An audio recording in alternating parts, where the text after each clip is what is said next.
Bonjour à toutes et à tous et merci du coup d'être présents pour le meet-up qui est aujourd'hui animé par Armel. Donc je voulais rapidement revenir sur le why de la raison pour laquelle on vous propose ce meet-up aujourd'hui. Donc pour ça, je vais vous partager une statistique aujourd'hui concernant le bilan carbone d'Extia et c'est globalement une empreinte similaire d'Extia Ingénierie, c'est que la mobilité professionnelle correspond à 20% de notre empreinte carbone aujourd'hui. Donc c'est aussi dû au cœur de métier d'Extia forcément. Et pour mieux comprendre ce phénomène, récemment, il y a un mois maintenant, on a mené une enquête interne sur les habitudes de mobilité. Donc, on a eu 700 répondants, c'est un taux de réponse de 30%, donc ça nous permet quand même d'avoir des résultats qui sont proches de la réalité. Et on voit qu'il y a 40% des répondants qui utilisent leur voiture pour se rendre au travail. Et quand on regarde combien ça a émis, c'est 40%, c'est-à-dire que c'est 40% qui utilisent la voiture correspondent à 93% des émissions liées au transport. Donc, on est conscient qu'en fonction de votre position dans la France, en fonction de la région, il va être difficile parfois de se passer de son véhicule personnel. C'est pourquoi, chez Extia, on vous propose deux choses. Déjà, on a mis en place une plateforme de covoiturage en interne que vous pouvez retrouver sur le site du CSE. Et puis aujourd'hui, pour ceux qui ne peuvent pas se passer de la voiture, on vous propose un meet-up sur l'éco-conduite pour finalement vous donner des outils concrets, des outils pratiques de comment, en conduisant, je vais quand même essayer de réduire mon impact sur l'environnement. Donc, je laisse la main à Armel. Bonjour à tous. Du coup, donc moi c'est Armel et je vais donc pouvoir intervenir aujourd'hui sur la partie éco-conduite avec vous. Hop, donc je veux juste vérifier, vous voyez correctement le PowerPoint, c'est tout bon? Je crois que c'est tout bon, ouais. Nous, on le voit OK, très bien et oui, c'est bon. super. Alors, donc du coup, aujourd'hui on est là pour parler d'éco-conduite, donc avec moi, donc je suis consultant chez Extia, donc depuis maintenant 1 an et demi. Sur divers sujets d'automatisation et cetera, et en fait, mon ancien métier que j'ai exercé pendant 9 ans, c'était moniteur, auto, moto, remorque, code, post-permis, pré-permis et cetera et cetera. J'ai fait pas mal d'auto-école et pas mal de cas divers, et donc du coup, j'ai eu envie de mettre à contribution, ce que j'avais appris à ce moment-là pour, le redonner à Extia au fur donc via ce meet-up. Je vais vous expliquer un petit peu du coup ce qu'on va faire, pendant ce meet-up. Du coup, la première chose, c'est, savoir un petit peu ce qu'on peut y gagner avec, l'éco-conduite, voir ce qu'on peut en faire. Ensuite, je vais essayer de partir vraiment sur une partie très technique sur comment fonctionne une voiture. Ensuite, on va parler un petit peu de, comment ça peut se passer sur la route pour faire en sorte qu'on ait que 2-3 cas concrets pour, histoire de comprendre, et ensuite je vous proposerai quelques petits exercices que vous suivrez, que vous suivrez pas. Après, ça sera à vous de jouer. Alors du coup, qu'est-ce qu'on y gagne? On va essayer de faire simple, assez rapide. On y gagne quoi? La première chose, c'est qu'on y gagne du temps. C'est souvent la principale raison qui font que les gens pensent qu'il ne faut pas éco-conduire, enfin qu'il y a pas, que c'est pas pratique pour eux d'éco-conduire, c'est qu'ils ont toujours l'impression de perdre du temps parce qu'ils vont avoir l'impression qu'ils vont rouler moins vite et cetera. On a fait des tests, avec des collègues en formation, on gagne pas énormément de temps, mais en fait, il faudrait rouler très, très, très, très vite pour réussir à gagner le temps qu'on peut gagner en éco-conduite. On a fait un test tout bête, on part de Saint-Herblain, alors pour ceux qui connaissent pas Nantes, hein, Saint-Herblain, Sainte-Luce, on doit traverser toute la ville de Nantes par la ville. On a fait le test avec un copain. Moi, j'ai co-conduit. Lui, il roule à 70 en ville. Ouais, quand même. Donc, on arrive tout simplement en même temps. Voilà la conclusion du résultat. Donc, on se dit que c'est quand même un petit peu dangereux d'aller, conduire à cette vitesse-là. Donc, on se dit qu'on peut gagner du temps grâce à l'éco-conduite, et on verra un petit peu comment et pourquoi est-ce qu'on peut gagner du temps. De l'énergie humaine, énormément, parce qu'en fait, l'éco-conduite nous permet d'avoir un comportement qui va être apaisé pendant notre conduite, et donc du coup, ça va nous permettre d'être un petit peu moins, stressés au volant, et ça, c'est beaucoup d'énergie, à la fin d'une journée.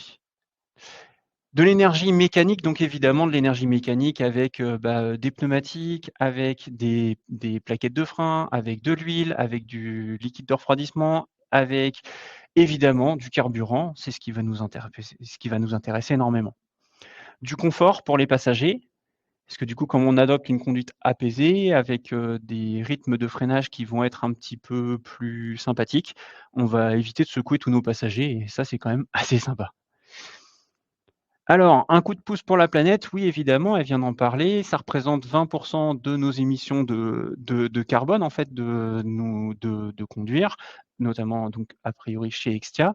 Et là, je vais me baser sur des chiffres concrets qu'on a par expérience. Donc moi, quand je travaillais, dans mon ancienne boîte en moniteur auto-école, on travaillait avec Orange, par exemple.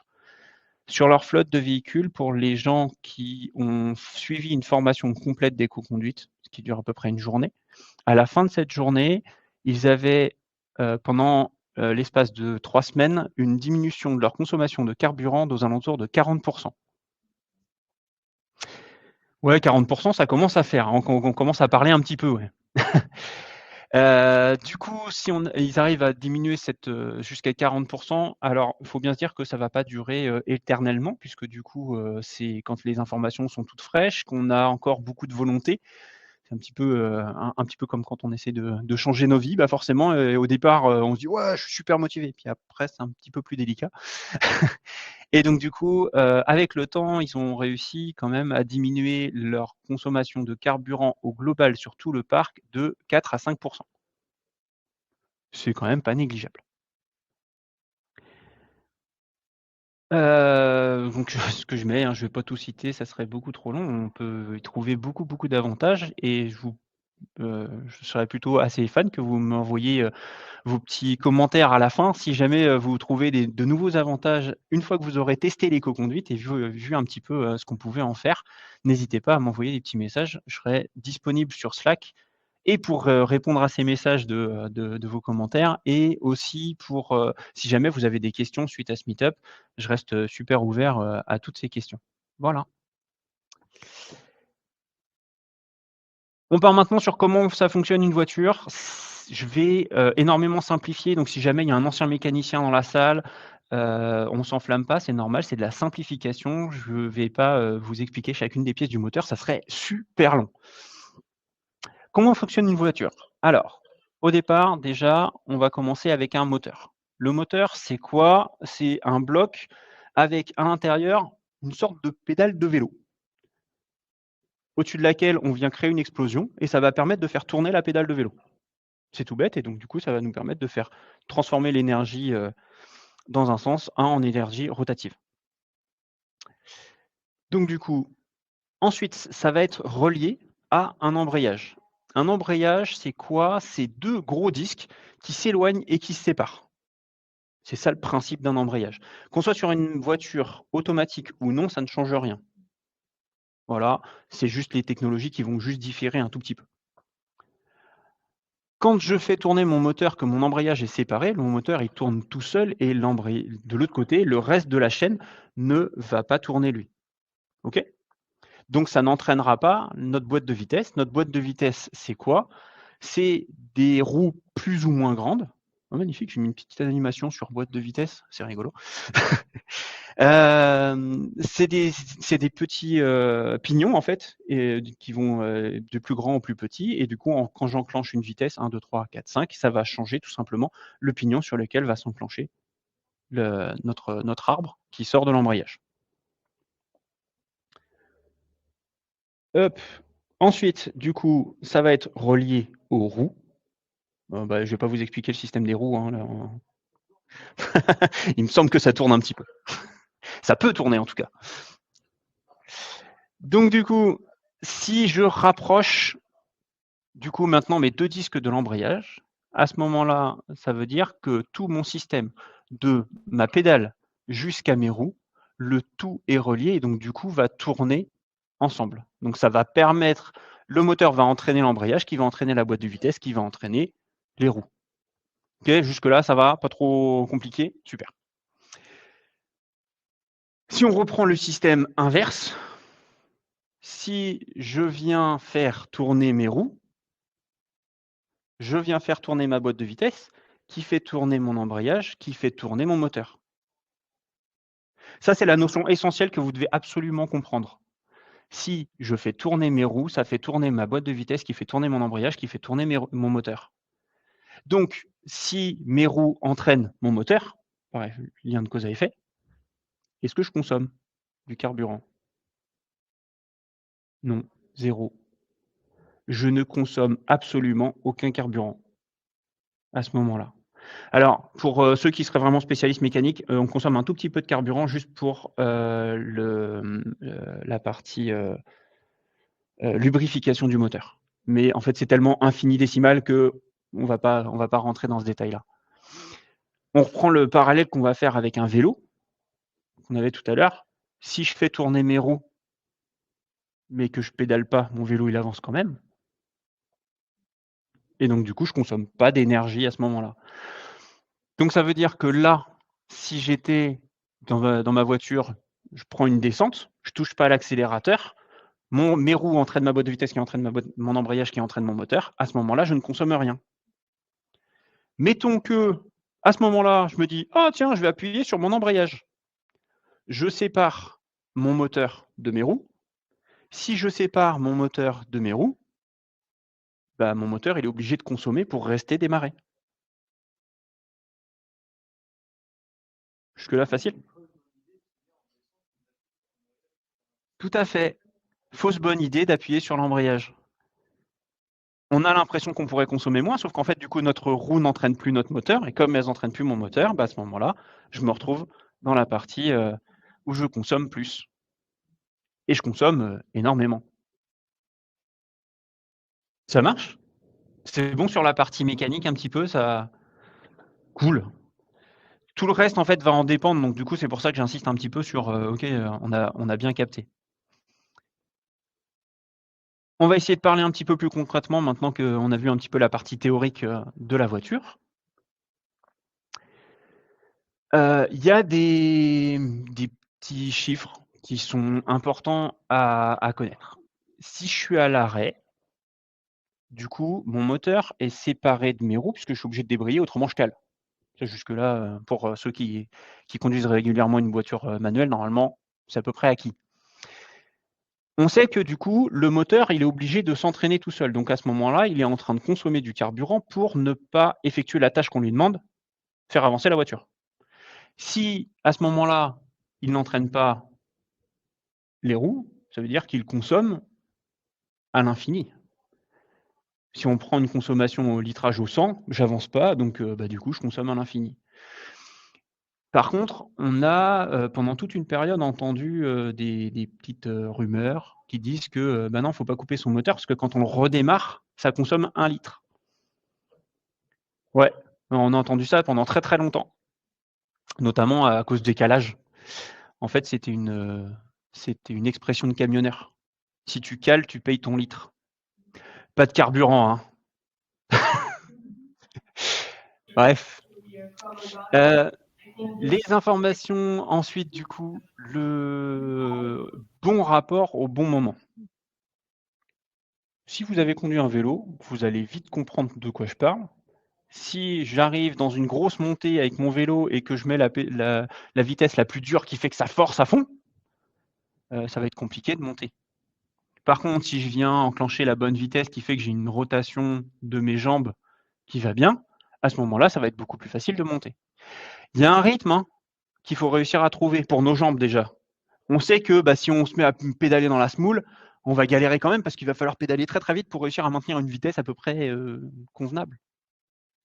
Au contraire, si je suis en train de forcer et que je pédale très lentement mais que je suis obligé de mettre beaucoup de force, c'est pareil, ça ne sera pas beaucoup mieux. On ne va pas réussir à maintenir une vitesse correcte. Pour la voiture, c'est pareil.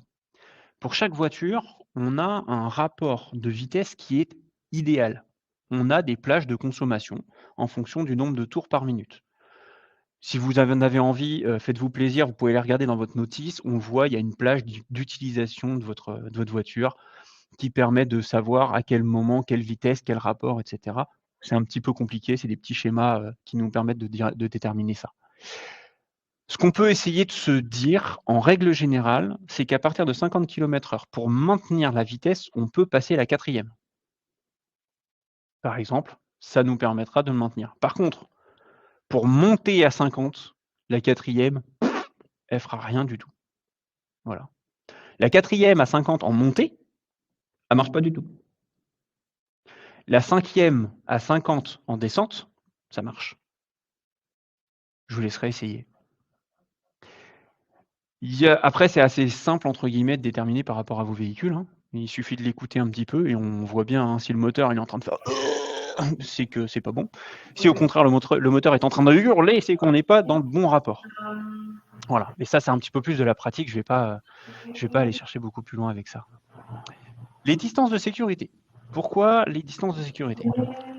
À partir du moment où...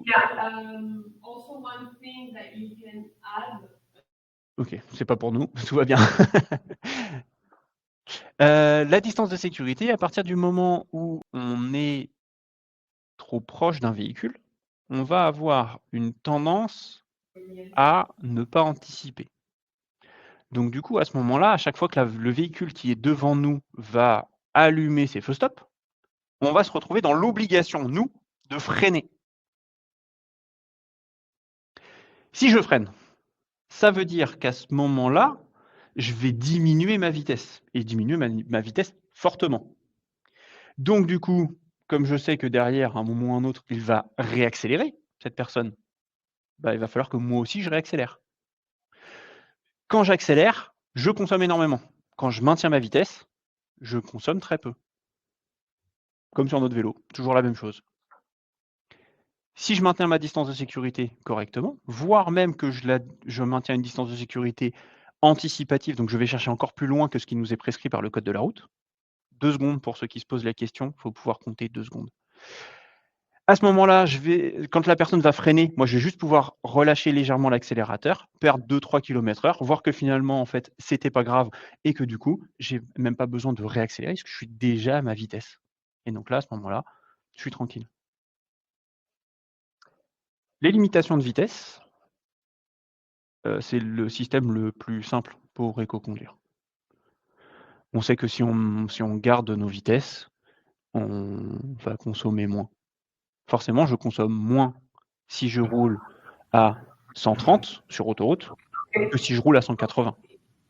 Toujours pareil sur notre vélo, si j'essaie de rouler tout le temps à 30 km/h, je vais galérer, alors que si j'essaie de rouler à 20, ça se passe plutôt bien. La situation est exactement la même.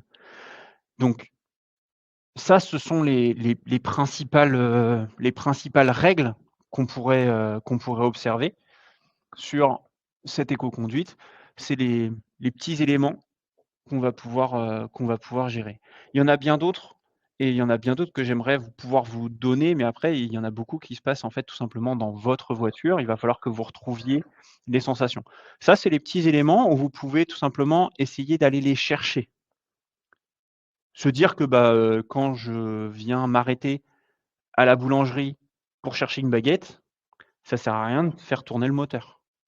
Je vais m'arrêter forcément plus de 30 secondes. Je suis à la station essence. Le mec qui est devant, il est en train de faire son plein, je m'arrête derrière lui, je vais pas consommer le carburant que je veux mettre, ce serait ballot. Le bon rapport au bon moment, bon bah c'est rigolo, la voiture elle est hyper réactive si je me mets en seconde à 50. Wouhou, super, ça décrasse le moteur. Par contre, d'un autre côté, je vais consommer énormément. On peut passer des consommations du simple au double, hein, assez facilement, sur des comportements comme cela. Les distances de sécurité, en plus le code de la route, c'est cool. Ça permettra d'apaiser notre conduite. On en parlait tout à l'heure, pour faire des économies aussi humaines, faire des économies mécaniques. La distance de sécurité, c'est aussi ça. Se laisser le temps de respirer, on ne sera pas dans une conduite qu'on appelle réactive, mais dans une conduite anticipative. La conduite anticipative va nous permettre de nous relaxer, d'être beaucoup plus détendu quand on va conduire. Et donc du coup, forcément, ça va nous permettre d'éco-conduire beaucoup plus facilement. On va gagner aussi en humain, puisque du coup on va être détendu, en mécanique, puisque du coup je vais moins utiliser mes plaquettes de frein, mes pneumatiques, mes suspensions. À chaque fois qu'on freine, hein, on utilise tout ça, hein. On utilise bien nos pneumatiques, on utilise bien nos plaquettes de frein, on utilise nos suspensions, forcément. Donc c'est tout ça qu'on va économiser. Les limitations de vitesse, bah, en plus, ça va vous faire économiser énormément d'argent puisque vous ne ferez plus flasher. Wouhou! On a des accessoires pour, nous aider à tous ces éléments-là. Je ne sais pas si vous connaissez, pour quand on est à l'arrêt, le start and stop. C'est des petites, mécaniques qui sont intéressantes. Il y avait justement une question de Laurent à ce sujet-là, Armel, qui voulait ton Vas-y. avis sur le stop and go. Le stop and go, alors, il faut savoir que le stop and go, c'est une technologie qui a été un petit peu discutée au départ, parce qu'en fait, les gens, ils avaient peur que ça redémarre le moteur en entier à chaque fois et qu'en fait, ça reconsomme exactement la même façon que quand on démarre le moteur la première fois. À partir du moment où le moteur est chaud, le start and go est valable. Avant ça, ça ne l'est pas. On sait que pour faire chauffer un moteur, il nous faut à peu près 2 à 4 km. C'est relativement rapide. Alors 2 à 4 km en roulant. Si on est à l'arrêt, on peut faire chauffer notre moteur, mais ça sert à rien. Puisqu'on l'a dit, on consomme à l'infini quand on est à l'arrêt, qu'on fait tourner notre moteur. Le stop and go, les démarreurs en fait ont été, consolidés et ont été faits pour faire un entraînement électrique en plus de l'entraînement mécanique qu'il y a normalement sur une voiture. Un démarreur normal ne fait qu'envoyer une étincelle pour faire enflammer le liquide, donc l'essence, dans le moteur. Un stop and go, lui, va avoir un petit moteur électrique qui va permettre de donner la première rotation à notre moteur. Et donc du coup, ça va permettre d'aider ce déploiement mécanique et donc du coup faire en sorte que ça consomme encore moins en démarrage. Donc le stop and go, c'est plutôt une bonne idée de l'utiliser en tout cas. Après, bah, toujours pareil, on peut se dire: «Bah, oui, mais là, je suis dans mon premier kilomètre de roulage, peut-être que c'est pas le bon moment pour utiliser le stop and go. Peut-être que j'utiliserai, après ce premier kilomètre». Voilà. Le bon rapport au bon oui? Je voulais te dire que c'était très clair. Parfait, super.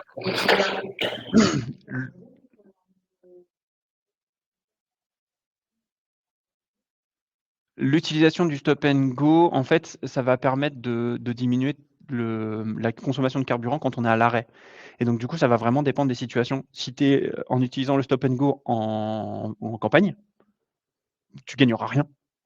Alors qu'en utilisant le stop and go en ville, dans une ville où il y a beaucoup de feux, là, je vais gagner énormément. Dans une ville comme Nantes où c'est que des giratoires, je gagnerai quasiment rien. Alors, à partir du quand on a un stop and go, on peut considérer il est intéressant de l'utiliser à partir du moment où on s'est rassi pardon, 1, 2, 3, où on est arrêté plus de 5 secondes.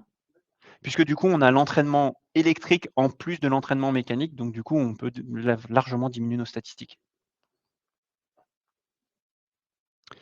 Le bon rapport au bon moment, sur certaines voitures, il y a des petits voyants sur, comment est-ce qu'on passe les vitesses. Si j'ai un conseil à vous donner, ne les regardez pas. Voilà, c'est pas le bon rapport et pas au bon moment. Parce que du coup, en fait, il se base sur, des choses, hem, heu, qui ne sont pas la réalité du terrain. C'est-à-dire qu'en fait, il vous demande de passer le rapport en fonction du nombre de tours. Sauf qu'en fait, le nombre de tours, il est pas toujours adapté, avec cette technique-là, puisque du coup, il ne connaît pas le dénivelé du terrain. Je peux très bien mettre ma 5e à 50, comme je disais, à partir du moment où je suis en descente. Là, la voiture va me dire: «Bah non, change ta vitesse, rétrograde».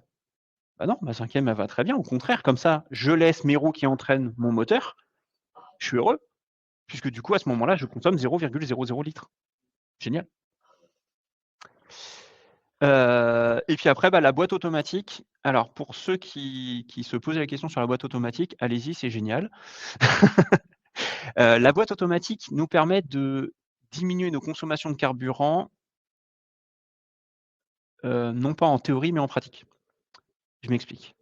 En théorie, une boîte automatique consomme plus qu'une voiture mécanique. Pourquoi? Parce que l'embrayage, au lieu d'être 2 disques qui se touchent, c'est 2 disques qui se font entraîner par un liquide entre les 2. Donc forcément, il y a une perte d'énergie. Voilà. Cette perte d'énergie, elle est, pas très grande, ce qui fait qu'à la fin, on va consommer 1 à 1,5 litre de plus que sur une voiture mécanique classique. Sauf qu'en fait, comme on n'a plus besoin de réfléchir à notre boîte de vitesse, on a une tendance à beaucoup plus éco-conduire, beaucoup plus facilement, et on n'aura plus de soucis de passage de vitesse au bon moment. Et du coup, en pratique, les gens qui conduisent une boîte automatique gagnent un petit peu de carburant, pas beaucoup.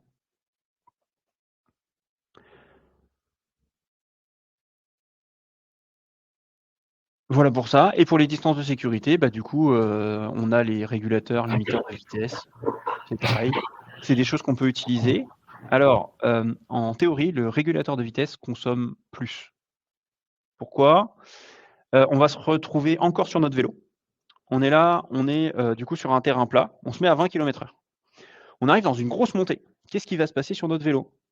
Eh ben, on va tout simplement diminuer naturellement notre vitesse en se disant: «C'est pas grave, je vais rouler à 15 dans ma montée et peut-être à 25 dans ma descente». Ça, c'est ce que le régulateur ne fait pas. Du coup, il force comme un bourrin pour être sûr de continuer toujours à la même vitesse. Du coup, on a une perte de carburant à ce moment-là. Le limiteur, du coup, on est toujours maître de la vitesse, donc techniquement, on pourrait se dire que on va baisser notre vitesse dans la montée et du coup, rester à la vitesse max dans la descente puisqu'on a le limiteur qui nous empêche d'aller plus loin. Voilà. On a une question de Rémi qui nous dit OK, donc en 4e pour maintenir le 50 sur du plat. Et il te demandait du coup en 5e, tu te conseilles pour maintenir quelle vitesse? La 5e, elle permet en règle générale de maintenir du 70. Alors, je redonne des vitesses qui sont purement approximatives. Ça va dépendre des voitures, ça va dépendre des moteurs, ça va dépendre d'encore plein de choses. Sur de la citadine, en règle générale, c'est ce que ça va donner. Une 5e pour maintenir le 70, ça suffit amplement. Toujours pareil, attention, montée, descente, on n'est pas tout à fait là-dedans. Voilà. OK. Et il y a Laurent qui pose une autre question. Donc, si je comprends bien, il dit en 5e à 50 km/h en descente, donc plus de frein moteur alors. Ah, l'histoire du frein moteur. Le frein moteur, c'est quoi? C'est le fait qu'il y ait du frottement mécanique à l'intérieur de notre moteur qui fait que ça va ralentir nos roues. Le fait que notre moteur tourne plus vite permet d'obtenir plus de frein moteur. Le fait de faire tourner notre moteur moins vite nous permet effectivement non pas d'enlever le frein moteur, mais de le diminuer. Le fait de supprimer le frein moteur, ça serait de débrayer pendant qu'on est en descente. Donc là, à ce moment-là, on est dans la situation qu'on évoquait tout à l'heure de bonne idée, je vais débrayer pendant que je suis en descente, et là, non. Donc effectivement, on va diminuer un maximum notre frein moteur, ce qui fait que notre voiture n'étant pas ralentie, je vais pouvoir continuer à maintenir une vitesse comme ça. Et si j'ai besoin de mon frein moteur, à ce moment-là, je vais rétrograder, évidemment. Okay. Le fait d'obtenir du frein moteur, juste pour petite partie un peu plus conduite en elle-même, le fait d'obtenir du frein moteur va nous permettre de stabiliser notre voiture, redescendre un petit peu sur nos suspensions et donc du coup d'avoir une conduite un petit peu plus réactive et avoir une voiture un petit peu plus rigide. Donc, il est important de rétrograder si vous êtes en descente et que vous avez plein de virages, par exemple. Il ne faut pas hésiter à être sur un rapport un petit peu plus élevé pour garder le côté sécurité de la conduite. Et donc, du coup, cherchez pas tout le temps à éco-conduire. Il y a des fois, il vaut mieux se mettre en sécurité. Il faut toujours privilégier la sécurité à l'éco-conduite. Ça, là-dessus, je veux juste rester là. Et si on reprend un peu tous les conseils d'éco-conduite que tu nous as déjà donnés jusque-là, il y a Alexander qui nous demande si à l'achat d'une nouvelle voiture, il vaut mieux prendre une boîte manuelle ou une boîte automatique. Alors, à cette question-là, alors c'est une question qui est un petit peu compliquée. La première chose que je répondrais simplement, c'est que avant, on faisait la vaisselle à la main, maintenant on a des lave-vaisselle. Voilà. Donc du coup, est-ce que c'est une bonne idée? Moi, je prône à 100% le oui, vas-y, de la boîte automatique, c'est génial. Ça va te permettre de gagner énormément en confort, ça va permettre de gagner de l'humain principalement. Mécanique aussi, puisque du coup, la boîte de vitesse fait son travail toute seule. Les voitures neuves et récentes sont super adaptées et donc du coup, on a quand même des risques de casse de notre embrayage et de notre boîte de vitesse qui sont largement diminués. Donc du coup, j'ai moins besoin de changer mes pièces, donc techniquement, j'aurai de la longévité, etc., etc. On peut acheter de la voiture d'occasion, il faut faire attention au type de boîte de vitesse. Je ne vais pas rentrer dans ce débat-là parce que franchement, il est super compliqué. Les boîtes robotisées, moi, c'est ce que j'ai trouvé qui était le mieux. Et après, je vous laisse gérer pour toute l'hybride et l'électrique. Je vous laisse dans les débats écologiques qui sont beaucoup trop complexes pour moi. Voilà. Est-ce que ça a répondu à la question? Ouais, c'est parfait. Ok, cool. Je vous propose quelques exercices. L'objectif, c'est pas de vous embêter. L'objectif, c'est de faire en sorte que vous ayez des petites choses que vous puissiez appliquer facilement sur la route, que vous puissiez vous essayer. Je rappelle, tous les exercices que je vais vous donner, il faut bien penser à la notion de sécurité avant de penser à côté éco-conduite. C'est des petits exercices qui peuvent être très rigolos, mais qui par contre, au départ, vont vous demander énormément de consommation humaine. C'est vous qui allez en pâtir au départ, il faut changer des habitudes et changer des habitudes, c'est compliqué. Quand on est dans ces réflexions-là, il ne faut pas oublier qu'on a un environnement autour de nous et que du coup, il faut penser à la sécurité avec tout ça. La première chose qui est toute simple, c'est d'aller regarder dans notre ordinateur de bord, si on en possède un, les anciennes consos. Avant de lancer tout exercice, faites ça. Déjà, vous allez savoir combien vous consommez. Pour ceux qui n'ont pas d'ordinateur de bord, la petite technique, c'est je fais mon plein à fond, je remets mon compteur journalier à 0, je regarde combien j'ai fait avec mon plein, je refais mon plein, et c'est parti, on va pouvoir déterminer la consommation sur un plein. Je remets les stats, je remets donc du coup toutes les stats à 0. Je me dis: «Bah, allez, on recommence tout depuis 0». Comme si je réapprenais à conduire. C'est une voiture neuve, hop, je remets tout à 0. Je respire un coup. Ouais, parce que je l'ai dit, ça va consommer de l'humain. Donc du coup, il y a intérêt de respirer un petit peu et de se dire que ça va nous prendre de l'énergie et du temps et c'est normal de ne pas réussir tout depuis le départ. Je regarde autour de moi, toujours ma petite notion de sécurité où je vous dis: «N'oubliez pas, c'est très important». Bien, mon exercice favori. Arrêter de freiner. Ouais, complet. Oui, complètement. Oui, oui, oui, oui, on peut complètement conduire. Alors, pas dans toutes les villes parce qu'il y a quand même des petites spécificités, mais on peut complètement conduire, aller d'un point A à un point B sans freiner, du tout et traverser tout Nantes, tout Paris. On peut traverser, n'importe quelle ville entièrement sans freiner. Le seul moment où on est réellement obligé de freiner, c'est si on a un stop en descente. Non, feu rouge, on peut ne pas freiner. Voilà, c'est exactement la réaction que je souhaitais. Donc du coup, un feu rouge. J'arrive face à un feu rouge. Je me dis: «Oh là là, mais dis donc, le feu il est rouge».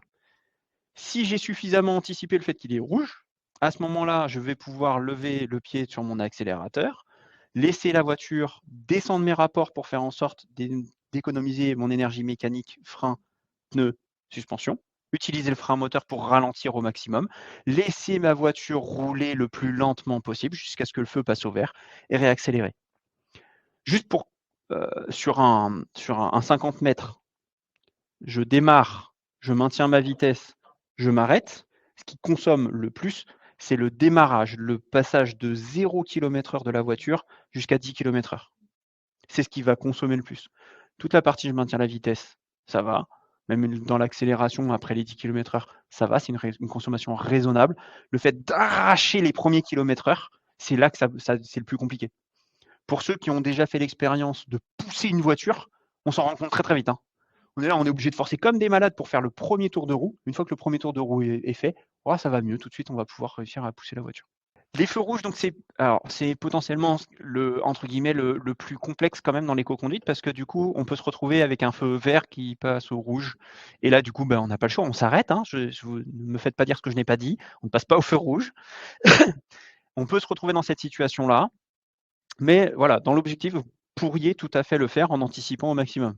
On peut même se retrouver dans l'anticipation de le feu est vert, mais il va passer au rouge puisque le petit bonhomme des piétons passe au rouge. Donc, du coup, je peux commencer déjà à ralentir, repasser ma première roulante qui fait que je vais rouler à 5-10 km/h en fonction des voitures.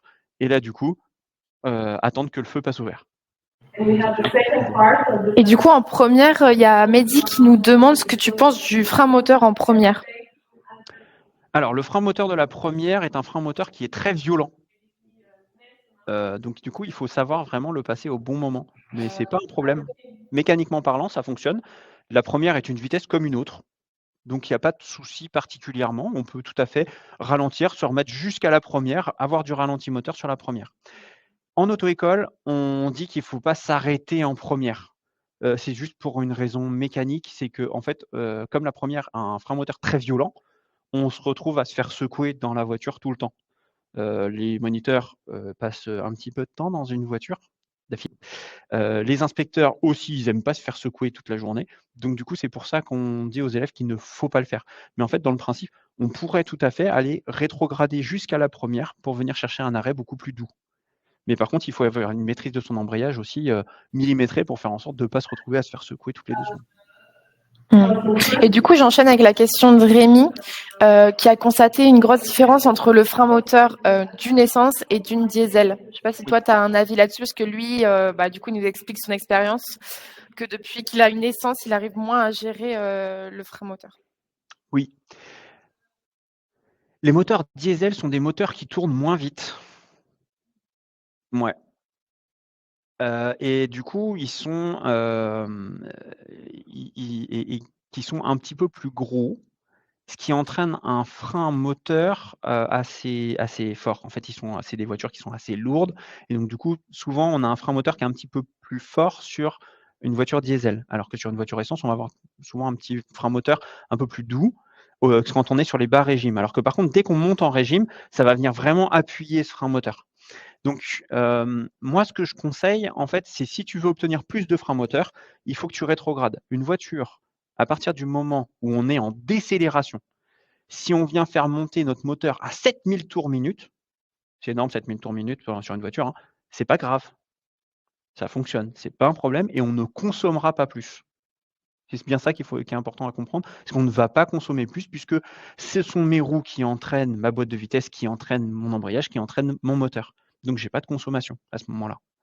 Donc pas de souci, on peut rétrograder très, très fort pour économiser nos plaquettes de frein et nos pneumatiques. Voilà. Donc arrêtez de freiner. Donc ça, c'est mon exercice favori. C'est l'exercice qui va vous demander le plus d'énergie. Le deuxième que j'aime bien parce que du coup, il regroupe un petit peu toutes les notions qu'on a pu aborder, dans la première slide. Wahou! Je suis obligé de remonter super loin. Qui va nous permettre de gagner du temps, de l'énergie mécanique et du confort. C'est vraiment cet exercice qui est de mettre un gobelet d'eau dans votre voiture. Ça paraît tout bête comme ça, mais en fait, si vous tournez trop fort, le gobelet, il se renverse. La première étape, c'est dans le porte-gobelet, hein, on est d'accord? La deuxième étape, on le remplit à bord. Il faut laisser, à peu près 2 centimètres en dessous le bord du verre, au minimum. Ça, c'est pour ceux qui sont déjà très bons, hein. 2 centimètres en dessous, c'est déjà vachement bien. Réussir à conduire avec un gobelet, comme ça, ouvert évidemment, hein, pas ceux avec un capuchon, ça servirait à rien. Et puis, du coup, l'étape, suivante, c'est entre les jambes. Directement entre les jambes. Alors pourquoi entre les jambes? Alors la première raison, c'est, surtout parce que c'est très drôle quand on se retrouve à faire ça et qu'on a vraiment très, très peur pour notre pantalon. La deuxième raison, c'est qu'en fait, ça va nous obliger à faire des mouvements beaucoup plus lents. Et donc du coup, comme on va avoir des mouvements beaucoup plus lents, on va être, dans l'obligation d'avoir une anticipation beaucoup plus forte pour réussir à, quand même agir tout au long de notre conduite dans notre environnement. Voilà pour ça, pour tous les exercices.